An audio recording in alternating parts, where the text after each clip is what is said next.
की। महाराष्ट्र में बीजेपी गठबंधन की प्रचंड जीत के बाद एक बार फिर से ये बहस शुरू हो गई है कि सीएम कौन बनेगा। क्या एकनाथ शिंदे फिर से महाराष्ट्र के सीएम बनेंगे या फिर इस बार देवेंद्र फडणवीस के सिर सीएम का ताज सजेगा।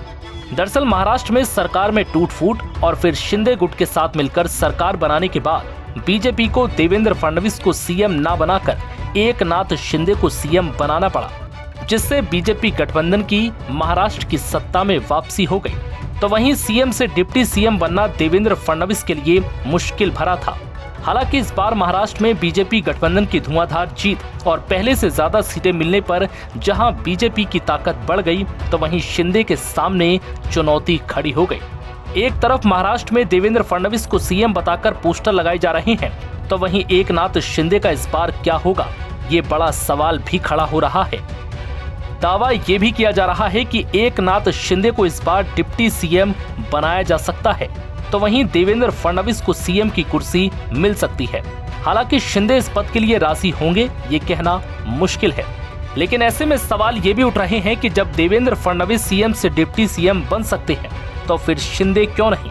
और इस बार तो बीजेपी महाराष्ट्र की सबसे बड़ी पार्टी बनी है, ऐसे में देवेंद्र फडणवीस को सीएम बनाया जाना चाहिए।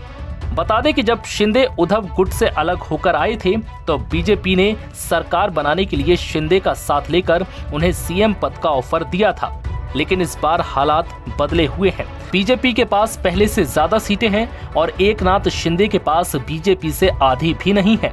ऐसे में इस बार बीजेपी सीएम पद को लेकर कोई समझौता नहीं करेगी।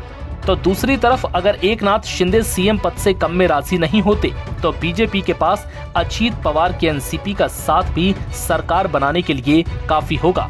ऐसे में फडणवीस सीएम और अजीत पवार डिप्टी सीएम बन सकते हैं, लेकिन पार्टी पहले ही ये साफ कर चुकी है कि सभी साथियों के सामंजस्य से ही सीएम के नाम का ऐलान होगा। सीएम पद के ऊपर कोई भी विवाद यहाँ नहीं होने वाला, क्योंकि पहले दिन से ये तय है कि चुनाव जब संपन्न होगा तो चुनाव के बाद तीनों पार्टियां मिलकर इसको तय करेगी। हमारे नेता आदरणीय होम मिनिस्टर साहब ने प्रेस कॉन्फ्रेंस में ये बहुत स्पष्ट शब्दों में बताया है कि चुनाव के बाद तीनों पार्टियां बैठेगी और इसका निर्णय करेगी। अभी मैं ऐसा मानता हूं कि हमारे एकनाथ शिंदे जी उनके पार्टी के अध्यक्ष है, अजित पवार जी उनकी पार्टी के अध्यक्ष है और साथ में हमारे पार्टी के जो राष्ट्रीय अध्यक्ष है। देवेंद्र फडणवीस ने कहा कि महाराष्ट्र विधानसभा चुनाव के नतीजों से पता चलता है कि राज्य पीएम नरेंद्र मोदी का समर्थन करता है।